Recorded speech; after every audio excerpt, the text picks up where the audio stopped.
Welcome to EPG Pathshala.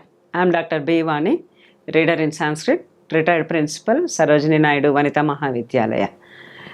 Today we are going to deal with paper on Indian poetics, module Kavya Darsha Dandi. The Indian literary criticism starts with Natya Shastra of Bharata, and in Natya Shastra, the poetry is considered as one of the Abhinayas, Vachika Abhinaya, which is related to the discussions on drama alone. And the poetry, Vachika Abhinaya, is not given any independent status. But later on, several questions were raised as why do we love to watch drama? What is a good poetry? What is it that makes the poetry more and more beautiful and enjoyable, etc., etc. All the theorists, they agree that language spoken is different and the language of the kavya is totally different.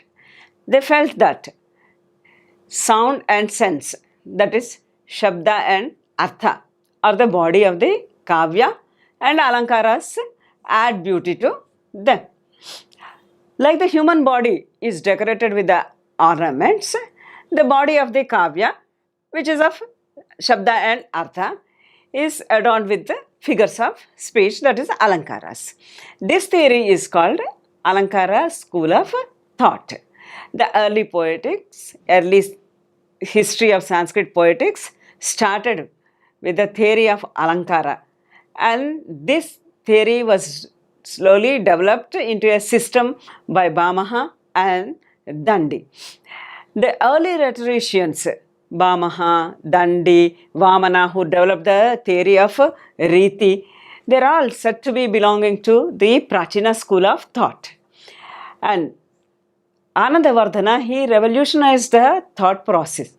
He said Dhvani is the soul of the poetry.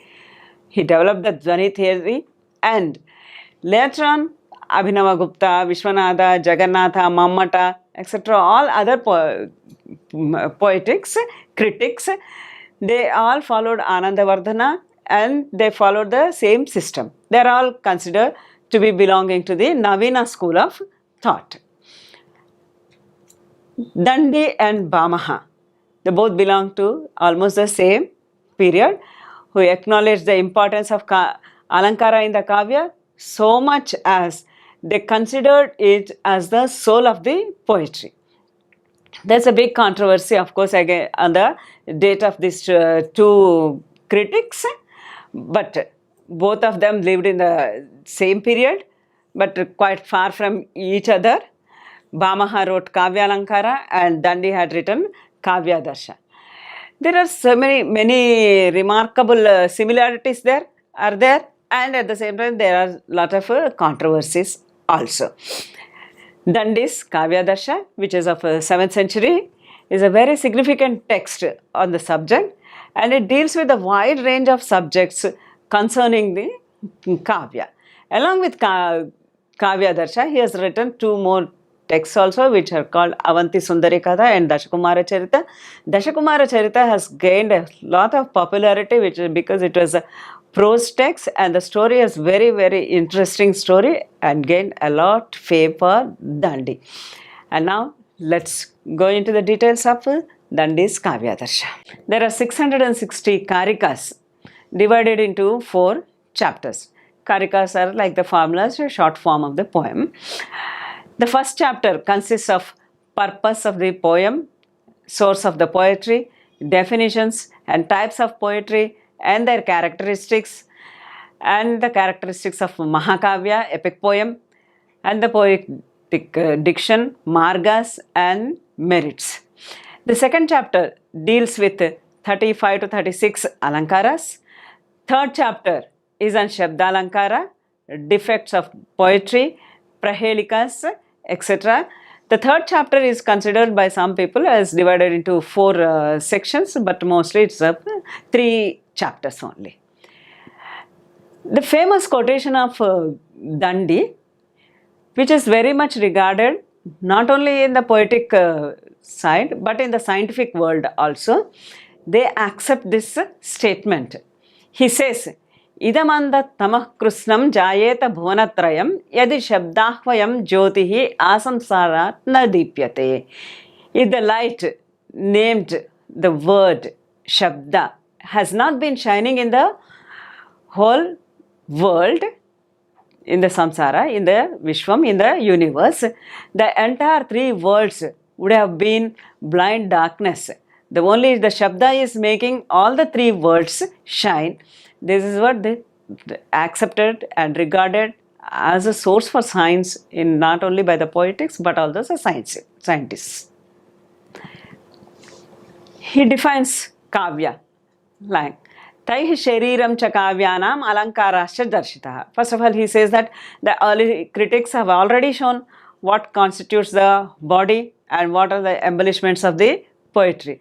But exactly what is a kavya? Kavya is nothing but shariram tavad ishtartha vyavachinna padavali. The body of the poem consists of series of words calculated to aptly convey the desired meaning.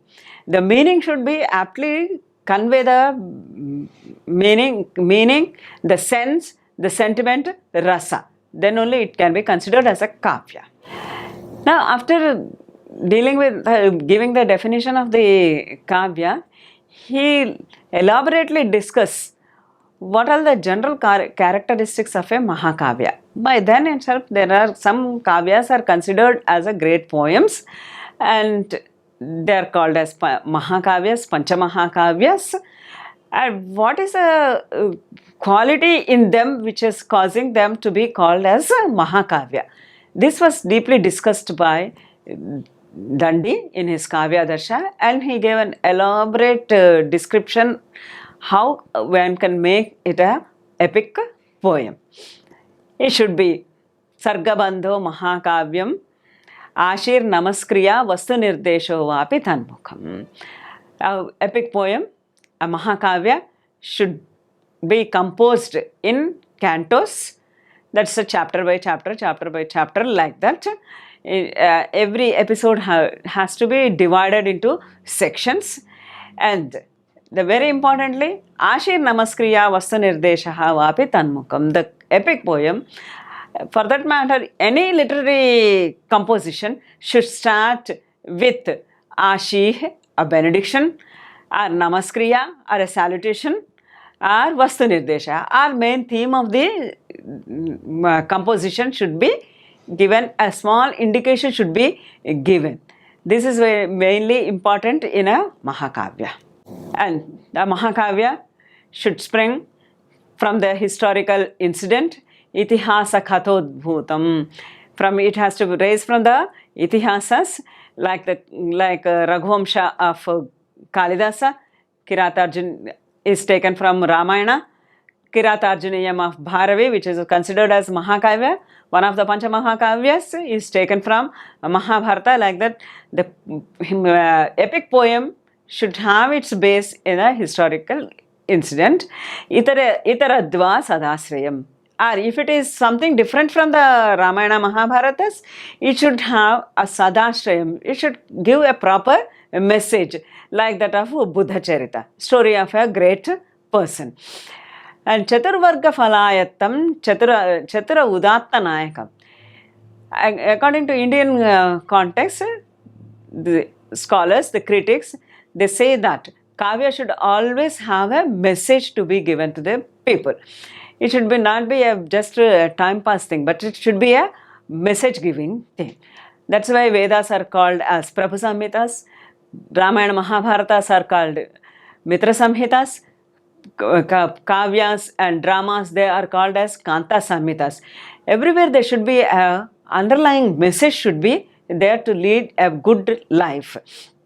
That's why the Mahakavyas should definitely have Chaturvarga Phalayatam. Chaturvargas, the fourfold ends of the life, Dharma, Artha, Kama, Mokshas. These four things have to be given, proper message should be given about these four things to the public.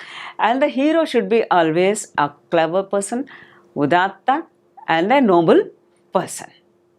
And apart from these main things, there should be description of cities, oceans, mountains, seasons, sunrise, sunset, moon rays, moonset, and there should be lot of enthusiastic things in the kavya, like sporting in the garden. The heroine will be playing along with her friends in the garden. Those things have to be mentioned. And water sports, festivities, all these things have to be expressed in a epic poem. And the epic poem should, regarding the sentiment, generally it should be a Veera Rasa Kavya or a Shrungara Rasa Kavya. These should be, mostly it should be taken as the main sentiments, Shrungara and Veera Rasas. And when when depicting the Srungara Rasa, there should be union and separation also be described, and the reunion has to be there. Vipralamba Vivahasya. Vipralamba is a separation. Like in Ramayana, when Rama loses Sita, there everywhere throughout there the Vipralamba Srungara has been depicted. A poem should always be adorned with the sentiments of love in union and in separation, marriages, and description of the birth of the prince Kumarodaya Varnanam. And along with that, as we have discussed, there should be a message. Hence, a state council, embassy, advance, battle and hero's glory, these are all should be there in the epic poem. And the Mahakavya should be always embellished with alankrutam, figures of speech, asankshiptam. They should not be very long, and at the same time they should not be very short also. Figures of speech should be explained wherever they are needed. Unnecessary lengthy figures of speech, alankaras also should not be exhibited, and it should not be very short also. Wherever necessary, the alankara has to be explained. And it should pervade all through the poetic sentiments and emotions. Rasa bhava nirantaram. Continuously from the beginning to the end, there should be rasa and bhava continuously flowing in the poem. And the cantos are also should not be very lengthy, because the content should be very crisp and it has to move on to the next episode. And they have to have agreeable meters. The chandas should be properly maintained, and there should be all joints will be there. Joints in the sense like Mukha Sandhi, Pratimukha Sandhi, Garbha Sandhi, Avamarsha Sandhi, and Nirvahana Sandhis. These Sandhis which are described in Natya Shastra by Bharata. For the drama that he has said, all these things, all these 5 Sandhis have to be, junctures should be there. Even in the Kavya also, these 5 have to be taken, should be taken care. And each canto should end with a different meter. At the end of the end of the chapter, there should be a different meter, because earlier days, even when the paper was not there, people were reciting the kavya and passing on to the next generation. So when they start a canto in one particular meter, particular chandas, the end, how to show the ending? So they have to change the meter, chandas, so that they will, the reader or the spectator or the listener knows that the chapter has been concluded there. So hence there should be a different meter. Now coming to prose, these are all the important characteristics which have to be present in a Mahakavya. And what is a Gadya, prose? Prose is apadaha padasantanaha gadyam. A poem is, it should not have any regular meter, no chandas will be there in the prose. Where there is no chandas, it is called as prose. It is of 2 types, Akhyayika and Katha. Akhyayika is that where the hero himself narrates the story. Katha is a story, it is narrated by the hero and maybe by others also. In both the places, Swaguna Avishkriya doshaha natra bhutartha samshayana. But when he himself describes his own story, narrates his own story, there will be some kind of a boasting will be there. But that should not be considered as a flaw, because to beautify the poetry, beautify the story, he may add a little bit of some incidents which are already recorded, which are already actually happened. Those things will be there in Katha and Akhyayika. But Akhyayika is Nayake Naiva Vachya. It should be narrated by the hero himself. Katha, Anya, Katha is Nayakena Itarenava, either by Nayaka or by somebody else. The language in poetic compositions. What kind of a language should be taken? Because those days, mostly the poetry is been written in the Sanskrit language itself, in public places and in Raja Asthanas, that is in the assembly of the courts. Generally, the spoken language is Sanskrit only. So poems are always composed in the Sanskrit language only. But equally, regional languages are also very much popular in those times. We know about the Katha Saptashati, where the poems are written in Prakrit language. So definitely one can choose any language to write the poem. 4 languages are mainly composed in those days: Sanskrit, Prakrit, Apabhramsha and mixed. It can be other mixed of 2 languages also. And these are all called as Shravya Kavyas. The poems, epic poem or Gadya or any other thing, they are Akhyayika, Katha, these are all Shravya Kavyas. Actually, the whole poetry is divided into 2 sections, Drishya Kavyas and Shravya Kavyas. Drishya Kavyas are the Kavyas which can be seen and heard also. Shravya Kavyas are only heard. And there are some, Dandi explains, there are 2-3 Drishya Kavyas which are prevailing at that time, which is, one is called as Lasya and another one is Chalita, another one is Shampa. These are all the Shravya Kavyas. Shampa is only the instrumental music.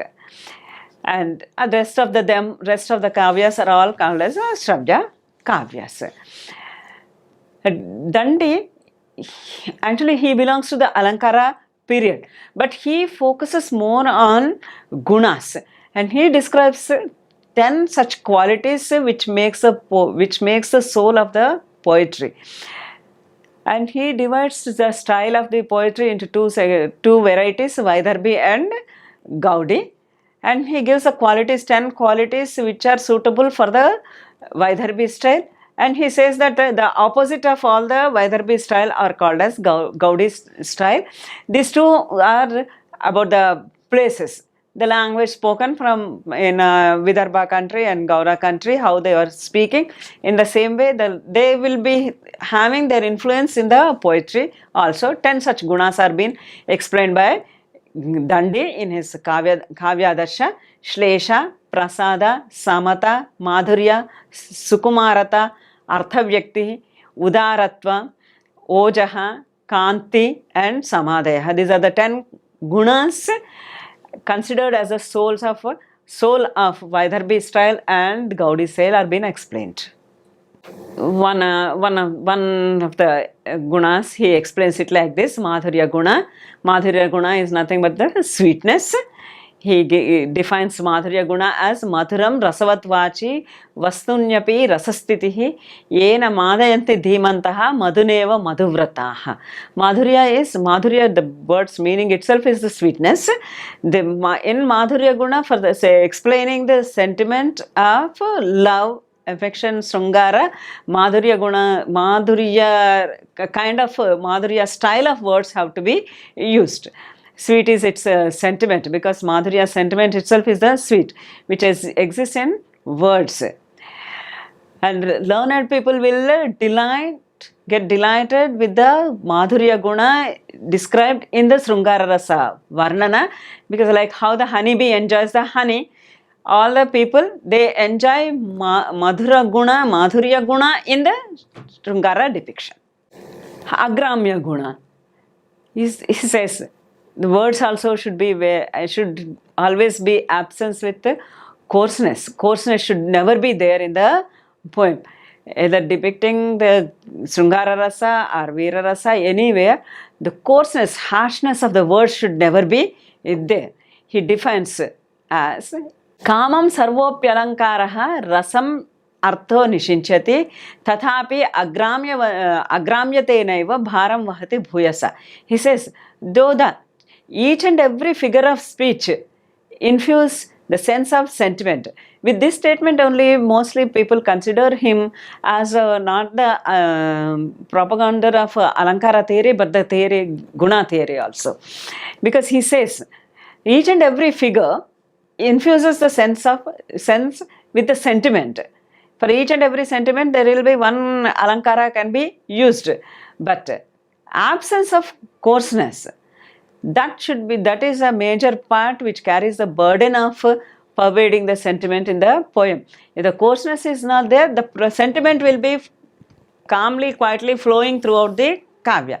Whenever the coarseness comes, the sentiment, whatever the desired sentiment is there, that gets obstructed. He gives an example also. Kanye kamayamanam mam natvam kamayase khatam. One man is asking a lover, a girl, young girl, to love him. But the way he has to put it in a proper way, instead he says, oh girl, how is that? While I am longing for you, why are you not longing for me? Kanye kamayamanam manam. Oh girl, I am loving you. I am desirous of you. Tvam na kamayase khatam. How is that you are not loving me?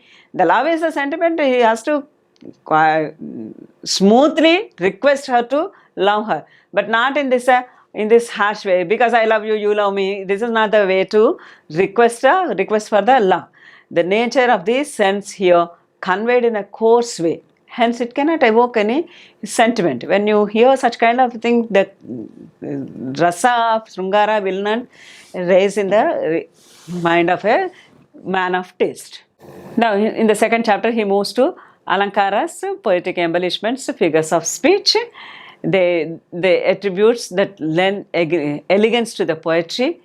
Whatever adds elegance, adds beauty to the poetry, they are called as figures of speech. They are embellishments. They beautify more and more. Whatever the word is said, it will add more beauty to the poem. Though by then Dandi has described, Bharata has described in Natya Shastra 4 Alankaras only. That has raised to 35, 36 Alankaras by the time of Dandi. But he says they are yet to be being formulated. They can be more and more number may come. So it is impossible to enumerate them. But there are some 35 to 36 Alankaras which are very important Alankaras, prominent.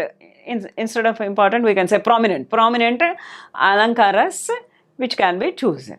Some of the he says that some of the embellishments, some of the figures of speech already has been explained while explaining gunas. In the first chapter itself, he explains the gunas and what are not the gunas. Gunas of Vaidarbhi style, gunas of Gaudi style. He explains them along with the examples. Now he says it's already been shown in the first chapter, already discussed before itself, but others which have already not been described in the previous chapter are going to be described now. Saying so, he gives the list of the Alankaras. These are all the list of the Alankaras: Swabhava, Upama, Rupaka, Deepaka. About 36 Alankaras are been explained here. These are all the embellishments of language. These are all the things, ornaments of the language exhibited in the ancient sages. Now let us see few examples of the Alankaras here. Upama Alankara, which is a very well-known Alankara. Upama Kalidasasya. Kalidasa's poetry is completely with Upama Alankaras, and he is known for his Upama Alankara.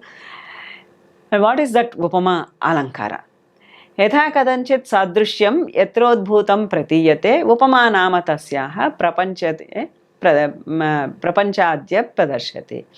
When there is some sort or the other likeness is experienced, as springing up from that is called as simile. In other words, like there should be one upamana, one upameya. Upameya is the thing to be described. Upamana is the thing to be standard of comparison, and upama vachaka and samana dharma, common quality in these two. These four things have to be there in a upama alankara. Wherever there is some sort of likeness, if it is been exhibited in both upamana and upameya, in both the standard of comparison and thing to be compared, then that is called as upamalankara. And he gives an example here.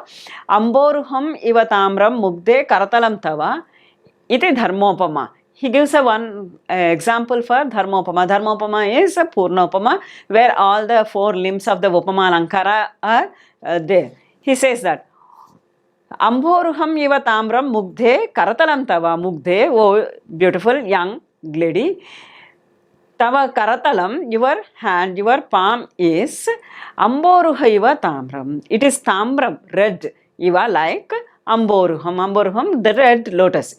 Oh beautiful lady, your palm is red like the amboruha.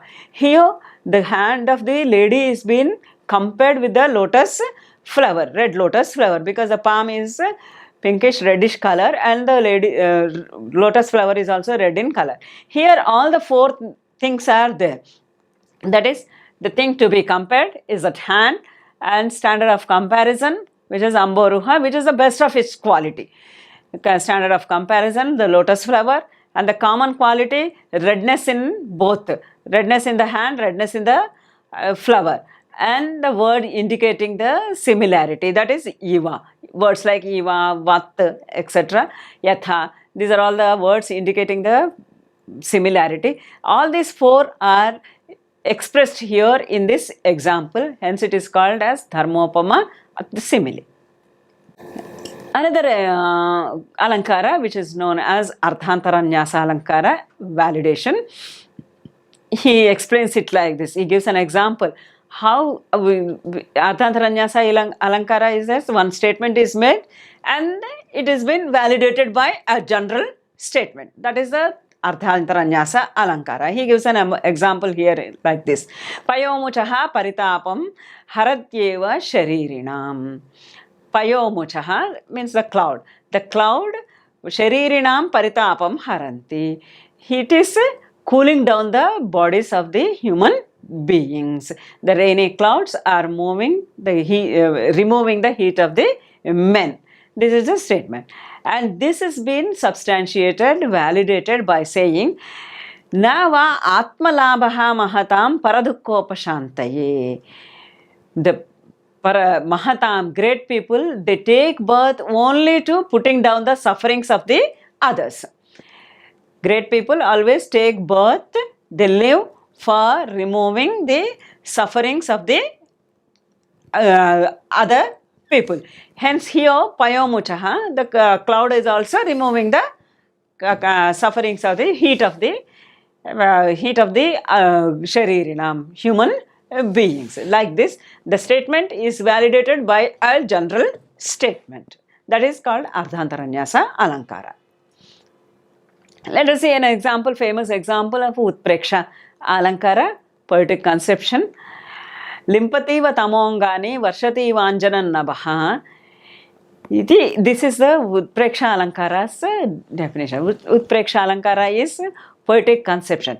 When something is been imagined, the poets, they have some kind of a conceptions that will be there, whether it is true or not, but it will be there.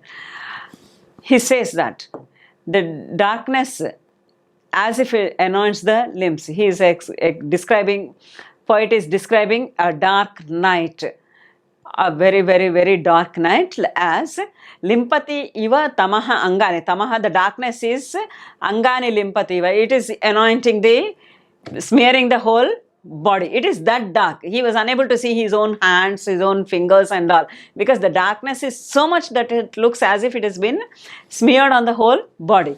Varshati vanjanam nabha. It looks as if the nabha, the sky is varshati, it is pouring, it's raining the Anjanam, the dark collyrium. It is a raining down the collyrium, the kajal which we put in the eyes. It is raining that kajal. It is raining the collyrium. It looks as if that. It is not true, but the poet imagines that it is like that. This is the main characteristic of Utpreksha Alankara. And Rasavat Alankara. For this, rasa is the emotion, sentiment, and Rasavat is where the rasa is being present there. Here he takes an example from Vasavadatta and Udayana's story. He says that Vasavadatta, King's Udayana, he thinks that Vasavadatta is dead. His minister, he creates a scene that Vasavadatta is dead because he is supposed to marry another woman to gain the sovereign kingdom. So he feels very sad that his wife is dead. So he thinks that if the wife is dead, so if I also die, then I can meet her. That's how he feels. He feels so sad that his wife is no more. So if he dies, then he will meet his own wife. But actually, Vasavadatta is not dead. She appears in front of him. Immediately when she appears in front of him, he feels that Mrute iti pretya sangantum yayame maranam matam. I thought that my wife is dead, so I can meet her after my death. Saiva avanti maya labdha katham atraiva janmane. How is that? My dear wife Avanti Sundari is there in front of me. This is said by thinking of whom to be dead. I want to meet her after death, and I longed for death. But my beloved is in front of me only. And the third chapter, the second chapter fully concentrates on the Artha Alankaras. These are only few things have been shown. 35 Alankaras are only described, but there are sub-varieties of 35 Alankaras are also been enumerated by Dandi in his Artha Alankara section. Now in the third chapter, he deals with Yamaka Alankara. Yamaka Alankara is nothing but a repetition. Yamaka Alankara is that where there is a repetition of syllabic groups with or without intervening, continuously words will be repeated, like Avyapeta, Vyapeta Atma, Avyapeta, Vyapeta Atma. Here itself he showed the Yamaka Alankara. It occurs at the beginning, in the middle, and at the end. Anywhere that repetition of the words can be done. That is a Yamaka Alankara. Prahelika, riddles. This can be understood only by the people who know the language, because it's a language pun. They are called the riddles, and somebody used to make the riddle and another one has to clear it, remove the riddle. Atrodhyane maya drushta vallari pancha pallava pallave tamra yasya kusuma manjari. One man is putting a riddle. I saw a creeper in the garden with 5 tender leaves, and at each tender leaf there are bunch of red flowers. What is that? He questions, and the other person has to answer. It is the arm of a beautiful lady with 5 fingers, and each 5 fingers have 5 red colored nails. That's how it has to be removed. And Kavya doshas are also being described in the Dandi's Kavya Darsha, 3rd chapter. There are 10 doshas, like 10 gunas. There are 10 doshas which have to be avoided by the person, by a man who wants to write really a good poetry. Like the one example out of for one dosha, apartha dosha, defect of senselessness. Samudraha piyate devaihi ahamasmi jaraturaha ame garjanti jimuta harer airavanaha priyaha. There is no continuity in the sentences. The ocean is been the whole ocean is being drunk by the gods. I am stricken by the old age. Here the cows are roaring. Indra, Airavata is very much dear to Indra. There is no connection in all these kind of sentences. Even what poet wants to tell, that meaning cannot be conveyed, and when the meaning is not conveyed, the rasa will not be evoked, so hence it is a dosha to be avoided. And he gives guidelines to people in each and every at the end of each and every chapter. He gives some guidelines to the upcoming enthusiastic, aspiring poet. There are so many genius people are there, but everyone has to take care of this one. Maybe the genius, if not there by birth, yet speech cultivated with a study and effort, certainly they can become a great poet by reading the kavyas of great poets and knowing the gunas, doshas, alankaras. They can rectify all of them and become a good poet. Finally, Dandi concludes his Kavya Darsha saying that all the embellishments of the word and sense, that is Shabdalankaras and Arthalankaras, the easy and difficult styles of composition, that is Vaidarbhi and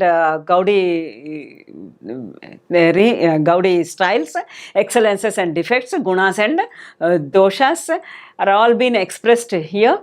A person who has to exercise his intellect along with the method exhibited by this above prescription, it's like a medical prescription. This is a kavya prescription, and learn everything and then write a poem and get blessings of the goddess Saraswati. Thank you for listening to the lesson.